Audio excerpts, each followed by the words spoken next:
ಇನ್ನು ಮಂಡ್ಯದಲ್ಲೂ ಉಚಿತ ಭಾಗ್ಯಗಳ ಪೇಚಿಗೆ ಚೆಸ್ಕಾಂ ಸಿಬ್ಬಂದಿ ಸಿಲುಕಿದ್ದಾರೆ. ಬಿಲ್ ಕಟ್ಟಿ ಅಂತ ಮನೆ ಬಾಗಿಲಿಗೆ ಹೋಗುವ ಅಧಿಕಾರಿಗಳ ಜೊತೆ ಟಿಕ್ ಟಾಕ್ ಮಾಡ್ತಿದ್ದಾರೆ. ಸಿದ್ದರಾಮಯ್ಯ ಡೈಲಾಗ್ಗೆ ಮಂಡ್ಯ ಕೆರೆಗೋಡಿನಲ್ಲಿ ಟಿಕ್ ಟಾಕ್ ಮಾಡಲಾಗ್ತಾ ಇದೆ. ಕರೆಂಟ್ ಬಿಲ್ ಈ ಕಟ್ಟಣೆಗ ಮಾದೇವಪ್ಪ ನಿನಗೂ ಫ್ರೀ ನನಗೂ ಫ್ರೀ ಎಲ್ಲರಿಗೂ ಫ್ರೀ ಕಣಪ್ಪ. ಒಬ್ಬೊಬ್ಬ ಮಾತಿ ತಪ್ಪಲ್ಲಪ್ಪ, ನುಡಿದಂತೆ ನಡೀತೀವಿ.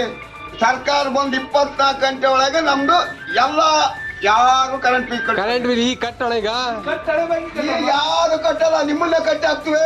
ಯಾಕ ಕರೆಂಟ್ ಅನ್ನ ಕಟ್ಟಿ ಈ ಹಾಕ್ತಿವಿ. ಕರೆಂಟ್ ಕೊಡ್ತಿಲ್ಲ ನಾವು, ಹಳೆ ಬಿಲ್ಗಾರ ಕೊಡೋದು.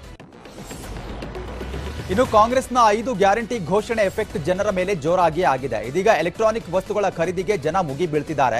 ಗ್ಯಾಸ್ ಬದಲು ಇಂಡಕ್ಷನ್, ಕರೆಂಟ್ ಸ್ಟವ್ಗೆ ಡಿಮ್ಯಾಂಡ್ ಹೆಚ್ಚಾಗಿದೆ. ಇನ್ನು ಪ್ರತಿ ಮನೆಗೆ 200 ಯೂನಿಟ್ ಉಚಿತ ವಿದ್ಯುತ್ ಘೋಷಣೆ ಹಿನ್ನೆಲೆಯಲ್ಲಿ ಜನರು ಕರೆಂಟ್ ಸ್ಟವ್ ಕೊಳ್ಳೋದಕ್ಕೆ ಮುಂದಾಗ್ತಿದ್ದಾರೆ. ಇನ್ನು ಕಳೆದೊಂದು ತಿಂಗಳಿನಿಂದ 30% ಖರೀದಿಯಲ್ಲಿ ಏರಿಕೆಯಾಗಿದೆ. ಬೆಂಗಳೂರಿನ ಬಹುತೇಕ ಎಲೆಕ್ಟ್ರಾನಿಕ್ ಶಾಪ್ಗಳಲ್ಲಿ ಎಲೆಕ್ಟ್ರಿಕ್ ಸ್ಟವ್ ಖರೀದಿ ಹೆಚ್ಚಾಗಿದೆ. ಕಂಪ್ಯಾರಿಸನ್ ಮಾಡೋದಪ್ಪ ಅಂತ ಹೇಳಿದಾಗ ಈ ಮಂತಲ್ಲಿ ನಿಮಗೆ ಒಂದು 10 to 15% ನಮಗೆ ಒಂದು ವೇರಿಯೇಷನ್ಸ್ ಅಂತ ಖಂಡಿತವಾಗ್ಲೂ ಕಾಣ್ತಾ ಇದೆ.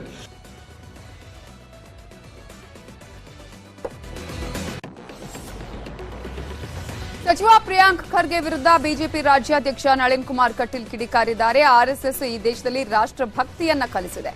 ಈ ದೇಶ ನಡೆಸುವ ಪ್ರಧಾನಮಂತ್ರಿ ಆರ್ಎಸ್ಎಸ್ನ ಸ್ವಯಂ ಸೇವಕರು. ನೆಹರು, ಇಂದಿರಾ ಗಾಂಧಿ ಎಲ್ಲರೂ ನಿಷೇಧಕ್ಕೆ ಕೈ ಹಾಕಿ ಕೈ ಸುಟ್ಕೊಂಡಿದ್ದಾರೆ.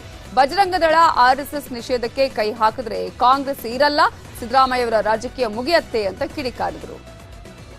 ಆರ್ಎಸ್ಎಸ್ ಈ ದೇಶದಲ್ಲಿ ರಾಷ್ಟ್ರಭಕ್ತಿಯನ್ನು ಕಲಿಸ್ತಕ್ಕಂಥದ್ದು ನಾನು ಇವತ್ತು ಹೇಳ್ತೇನೆ ಖರ್ಗೆ ಅವರಿಗೆ. ಇವತ್ತು ಈ ದೇಶ ನಡೆಸೋದು ಪ್ರಧಾನಮಂತ್ರಿ, ಆರ್ಎಸ್ಎಸ್ ಸ್ವಯಂ ಸೇವಕ. ನೆಹರು ಆರ್ಎಸ್ಎಸ್ ನಿಷೇಧಕ್ಕೆ ಕೈ ಹಾಕಿದ್ರು, ಕೈ ಸುಟ್ಕೊಂಡಿದ್ದಾರೆ. ಇಂದಿರಾ ಗಾಂಧಿ ಅವರು ಆರ್ಎಸ್ಎಸ್ ನಿಷೇಧಕ್ಕೆ ಕೈ ಹಾಕಿದ್ರು, ಕೈ ಸುಟ್ಕೊಂಡಿದ್ದಾರೆ. ನರಸಿಂಹ ಸರ್ಕಾರ ಇದ್ದಾಗಲೂ ಆರ್ಎಸ್ಎಸ್ಗೆ ನಿಷೇಧ ಇರ್ತಕ್ಕಂಥ ಕೆಲಸನ ಯಾವಾಗ ಕಾಂಗ್ರೆಸ್ ಸರ್ಕಾರ ನಿಷೇಧ ಇರಿದೆ ಮತ್ತೆ ಆ ಕಾಂಗ್ರೆಸ್ ಸರ್ಕಾರ ಬಂದಿಲ್ಲ ರಾಷ್ಟ್ರದಲ್ಲಿ. ಬಜರಂಗದಳ ಆರ್ಎಸ್ಎಸ್ ನಿಷೇಧಕ್ಕೆ ಕೈ ಹಾಕಿ ನೋಡಿ ಏನಾಗ್ತೀರಿ ನೀವು. ಕಾಂಗ್ರೆಸ್ ಸುಟ್ಟು ಬುದ್ಧಿ ಆಗುತ್ತೆ, ಸಿದ್ದರಾಮಯ್ಯ ರಾಜಕಾರಣದಲ್ಲಿ ಇಲ್ಲ ಅಂತ ಆಗ್ತಾರೆ. ಮೊನ್ನೆ ವಿಜಯೋತ್ಸವದಲ್ಲಿ ಪಾಕಿಸ್ತಾನದ ಧ್ವಜ ಹಿಡಿದಿದ್ದಾರೆ ಕಾಂಗ್ರೆಸ್ನವರು. ಪಾಕಿಸ್ತಾನಕ್ಕೆ ಜಿಂದಾಬಾದ್ ಹೇಳಿದ್ದಾರೆ, ರಾಷ್ಟ್ರ ವಿರೋಧಿ ಘೋಷಣೆಗಳನ್ನು ಹಾಕಿದ್ದಾರೆ. ಅಂತಹ ಯಾರ್ಯಾರಿದ್ದಾರೆ ನಿಮ್ಮ ಮೆರವಣಿಗೆಯಲ್ಲಿದ್ರು ಬಂಧಿಸಿ ಅವರನ್ನು. ಪಾಕಿಸ್ತಾನಕ್ಕೆ ಜಿಂದಾಬಾದ್ ಹೇಳಿದ್ರೆ ನಿಮ್ಮ ಮೆರವಣಿಗೆಯಲ್ಲಿ, ಪಾಕಿಸ್ತಾನಕ್ಕೆ ಜಯಘೋಷಗಳನ್ನು ಹಾಕಿರುವಂಥ ನಿಮ್ಮ ಸಭೆಗಳಲ್ಲಿ, ಪಾಕಿಸ್ತಾನದ ಪರವಾಗಿ ವಾದ ಮಾಡಿರುವಂಥ ನಿಮ್ಮ ಸಭೆಗಳಲ್ಲಿ, ಪಾಕಿಸ್ತಾನದ ಧ್ವಜ ಹಿಡಿದಿರುವಂಥ ನಿಮ್ಮ ಸಭೆಗಳಲ್ಲಿ ಅವ್ರ ಬಗ್ಗೆ ಕಠಿಣವಾಗಿರ್ತಕ್ಕಂಥ. ಆರ್ಎಸ್ಎಸ್ಗೆ ಕೈ ಹಾಕಿದ್ರೆ ಕಾಂಗ್ರೆಸ್ ಇರಲ್ಲ ಅಂತ ಕಟೀಲ್ಗೆ ಟ್ವೀಟ್ ಮೂಲಕ ರಾಜ್ಯ ಕಾಂಗ್ರೆಸ್ ತಿರುಗೇಟನ್ನ ಕೊಟ್ಟಿದೆ. ಆರ್ಎಸ್ಎಸ್ ಎಂಬ ವಿಚ್ಛಿದ್ರಕಾರಿ ಸಂಘಟನೆ 3 ಬಾರಿ ನಿಷೇಧವಾಗಿತ್ತು. ಇನ್ನ ಸರ್ದಾರ್ ವಲ್ಲಭಾಯ್ ಪಟೇಲ್ ದೇಶ ವಿರೋಧಿ ಅಂತ ಸರ್ಟಿಫಿಕೇಟ್ ಅನ್ನ ನೀಡಿದ್ರು. ಕಾಂಗ್ರೆಸ್ ಆಗ್ಲೂ ಕೂಡ ಇತ್ತು, ಈಗಲೂ ಕೂಡ ಇದೆ, ಮುಂದೆಯೂ ಕೂಡ ಇರಲಿದೆ.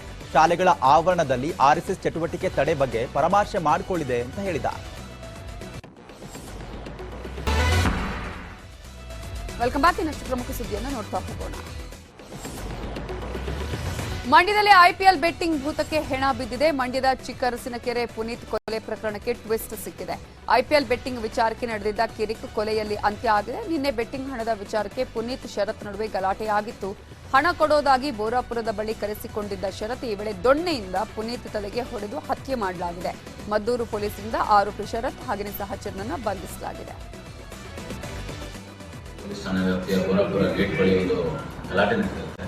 ಒಂದು ಏನು IPL ಮ್ಯಾಚ್ಗಳ ಬಗ್ಗೆ ಅವರವ್ರ ನಡುವೆ ಒಂದು ಚಾಲೆಂಜ್ ಮಾಡಿಕೊಂಡು ಹಣಕಾಸಿನ ಒಂದು ವ್ಯವಹಾರ ಮಾಡ್ಕೊಂಡಿರ್ತಾರೆ. ಇವ್ರು ಗೆದ್ರೆ ನಾನು ದುಡ್ಡು ಕೊಡ್ತೀನಿ, ಅವ್ರು ಗೆದ್ರೆ ನೀನು ದುಡ್ಡು ಕೊಡು ಅಂತ ಹೇಳಿ ಅವರವ್ರ ಮಧ್ಯೆ ಒಂದು ವ್ಯವಹಾರ ಮಾಡ್ಕೊಂಡಿರ್ತಾರೆ. ಅಷ್ಟು ಶಿವಮೊಗ್ಗದಲ್ಲಿ ಕುಡಿಯುವ ನೀರಿನ ಬಿಲ್ ಮಂಜೂರಾತಿಗೆ ವಿಳಂಬ ಆದ ಕಾರಣಕ್ಕೆ ಗ್ರಾಮ ಪಂಚಾಯಿತಿ ಅಧ್ಯಕ್ಷರೊಬ್ಬರು ವಿನೂತನವಾಗಿ ಪ್ರತಿಭಟಿಸಿದ್ದಾರೆ. ಹೊಸನಗರ ತಾಲೂಕಿನ ನಗರ ಗ್ರಾಮ ಪಂಚಾಯತ್ ಅಧ್ಯಕ್ಷ ಕರುಣಾಕರ್ ರೆಡ್ಡಿ ಈ ವಿನೂತನ ಪ್ರತಿಭಟನೆಯನ್ನು ಮಾಡಿದವರು. ಹೊಸನಗರ ತಾಲೂಕು ಪಂಚಾಯಿತಿ ಮುಂಭಾಗ ಸಗಣಿ ನೀರನ್ನು ಮೈಮೇಲೆ ಎರಚಿಕೊಂಡು ವಿಭಿನ್ನವಾಗಿ ಪ್ರತಿಭಟನೆ ಮಾಡಿದ್ದಾರೆ. ಬೆಳಗಾವಿ ಜಿಲ್ಲೆಯ ಚಿಕ್ಕೋಡಿ ತಾಲೂಕಿನ ಎಲಿಮುನ್ನೋಳಿ ಗ್ರಾಮ ಪಂಚಾಯಿತಿ ಕಟ್ಟಡ ನಿರ್ಮಾಣಕ್ಕೆ ಭೂಮಿ ಬಿಟ್ಟು ಕೊಟ್ಟಿದ್ದಂತಹ ಮಹಿಳೆ ಅಧಿಕಾರಿಗಳ ವಿರುದ್ಧ ಸಿಡಿದೆದ್ದಿದ್ದಾರೆ. ಇನ್ನು ಕಟ್ಟಡ ನಿರ್ಮಾಣಕ್ಕೆ 3 ಗುಂಟೆ ಜಾಗ ಬಿಟ್ಟುಕೊಟ್ಟು 10 ವರ್ಷವೇ ಕಳೆದಿದೆ. ಆದರೂ ಕೂಡ ಇವತ್ತಿಗೂ ಸಹ ಪರಿಹಾರದ ಹಣ ಸಿಕ್ಕಿಲ್ಲ. ಎಷ್ಟೇ ಮನವಿ ಮಾಡಿದ್ರೂ ಕೂಡ ಯಾವೊಬ್ಬ ಅಧಿಕಾರಿಗಳು ಕ್ಯಾರೆ ಅಂತಿರಲಿಲ್ಲ. ಇದರಿಂದ ಸಿಟ್ಟಿಗೆದ್ದಂತ ಶಾಂತವ ಗ್ರಾಮ ಪಂಚಾಯಿತಿ ಗೇಟ್ಗೆ ಬೀಗ ಜಡಿದಿದ್ದಾರೆ. 4 ದಿನದಿಂದ ಗ್ರಾಮ ಪಂಚಾಯಿತಿ ಗೇಟ್ಗೆ ಬೀಗ ಹಾಕಿದ್ರು ಕೂಡ ಅಧಿಕಾರಿಗಳು ಮಾತ್ರ ಕ್ಯಾರೆ ಅಂತಿಲ್ಲ.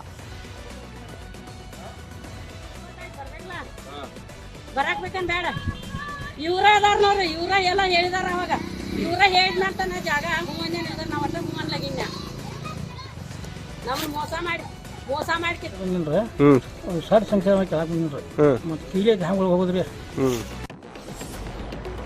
ಮಳೆಯಿಂದ ಬಿರುಕು ಬಿಟ್ಟಿದ್ದ ಚಿಕ್ಕಮಗಳೂರು ಜಿಲ್ಲೆಯ ಹಿರೇಬೈಲು ಗ್ರಾಮದ ಸರ್ಕಾರಿ ಶಾಲೆಗೆ ಕಾಯಕಲ್ಪ ಸಿಗುವ ಟೈಮ್ ಬಂದ ಹಾಗೆ ಕಾಣಿಸುತ್ತಿದೆ. ಮಳೆಯಿಂದಾಗಿ ಶಾಲೆಯ ಗೋಡೆಗಳೆಲ್ಲ ಸಂಪೂರ್ಣವಾಗಿ ನೆನೆದು ಅಪಾಯದ ಅಂಚಿನಲ್ಲಿತ್ತು. ಈ ಬಗ್ಗೆ ನ್ಯೂಸ್ 18 ಬೆಳಗ್ಗೆಯಿಂದ ನಿರಂತರವಾಗಿ ವರದಿಯನ್ನು ಪ್ರಸಾರ ಮಾಡಿತ್ತು. ಇದರಿಂದ ಎಚ್ಚೆತ್ತ ಮೂಡಿಗೆರೆ ಬಿಇಒ ಹೇಮಂತ್ ಕುಮಾರ್ ಶಾಲೆಗೆ ಭೇಟಿ ಕೊಟ್ಟು ಪರಿಶೀಲನೆ ನಡೆಸಿದ್ದಾರೆ. ಅಲ್ಲದೆ ತಾತ್ಕಾಲಿಕ ವ್ಯವಸ್ಥೆ ಕಲ್ಪಿಸುವುದಾಗಿ ಭರವಸೆ ಕೊಟ್ಟಿದ್ದಾರೆ. ಮಲೆನಾಡು ಭಾಗದ ಶಾಲೆಗಳಲ್ಲಿ ಖಂಡಿತವಾಗಿ ತಮಗೆಲ್ಲ ಗೊತ್ತಿದೆ ಯಾವ ಶಾಲೆಗಳು ನಮ್ಮಲ್ಲಿ ಮತಗಟ್ಟೆ ಆಗಿತ್ತು. 1222 ಮತಗಟ್ಟೆಗಳಿತ್ತಲ್ಲ, ಆ ಮತಗಟ್ಟೆಗಳ ಶಾಲೆಗಳಲ್ಲಿ ನಿಮಗೆ ಚುನಾವಣೆ ಸಂದರ್ಭದಲ್ಲೇ ಸಾಕಷ್ಟು ರಿಪೇರಿ ಕೆಲಸ, ಇನ್ನೊಂದು ಕೆಲಸ ಮತ್ತೊಂದು ಮಾಡ್ಕೊಂಡಿದ್ದೀವಿ. ಅಂದರೆ ಬೇಸಿಕ್ ಮಿನಿಮಮ್ ಫೆಸಿಲಿಟೀಸ್ಗೆ ವ್ಯವಸ್ಥೆ ಮಾಡಿದ್ದೀವಿ. ಅದನ್ನು ಹೊರತುಪಡಿಸು ಬೇರೆ ಕೆಲವು ಶಾಲೆಗಳಲ್ಲಿ ಈ ಥರ ಮಳೆ ಅನಾಹುತದಿಂದ ಕೆಲವು ರಿಪೇರಿ ಕೆಲಸ ಅವಶ್ಯಕತೆ ಇದೆ. ಅದನ್ನು ಕೂಡ